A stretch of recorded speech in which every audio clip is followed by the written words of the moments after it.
வணக்கம். வாழ்வியல் ஜோதிடம். நான் உங்கள் ஜோதிடர் ஈஸ்வர் சிவகிருஷ்ணன். ஆத்திச்சூடி வரிசையில ஊக்கம் கைவிடல். ஊக்கத்தை கண்டிப்பாக நம்ம கைவிடக்கூடாது. ஒவ்வொரு செயலியும் முழு மன ஈடுபாட்டோட ஆர்வத்தோட நம்ம செஞ்சாக்க கண்டிப்பாக முழுமையான வெற்றியை சுவைக்கலாம். ஊக்கம் இல்லாமல் சிலர் ஏனோ தானோ கடமையன்னு செய்வாங்க, கடனேன்னு செய்வாங்க, ஆர்வம் இல்லாமல் வேண்டா வெறுப்பா செய்வாங்க. இதெல்லாம் பாத்தீங்கன்னா அந்த செயல் முடிவு பெற்ற மாதிரி இருக்கும், ஆனா முழுமை அடைஞ்சிருக்காது.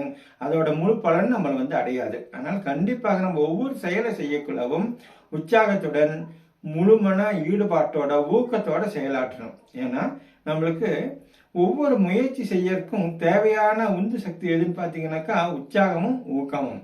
நம்ம ஒரு முயற்சியிலேயே எல்லாமே கைகூடும் அப்படின்னு சொல்ல முடியாது. மீண்டும் மீண்டும் செய்யணும்னா கண்டிப்பாக ஊக்கத்தோட செயல்படணும்.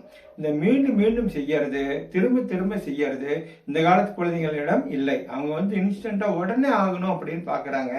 ஆனால் அவங்க ரசிக்கக்கூடிய எல்லா விளையாட்டு வீரர்களும் பல முறை பயிற்சி செஞ்சு திரும்ப திரும்ப செஞ்சு அதனால் திறன் அடைந்தவர்கள், வலுவானவர்கள், வெற்றி பெற்றவர்கள், சாதனையாளராக மாறியவர்கள். அதனால ஊக்கத்தோட தான் நம்ம ஒவ்வொரு செயலையும் செய்யணும். படிப்பா இருந்தாலும் சரி, விளையாட்டா இருந்தாலும் சரி, நம்மளுக்கு எந்த தொழில் எடுத்து செய்யற மாதிரி இருந்தாலும் சரி, நம்ம ஊக்கத்தை கைவிடாமல் ஊக்கத்தோட செய்யணும், உற்சாகத்தோட செய்யணும். அதுதான் நம்மளுக்கு கண்டிப்பாக முழுமையான பலனும் அடையும். நன்றி, வணக்கம்.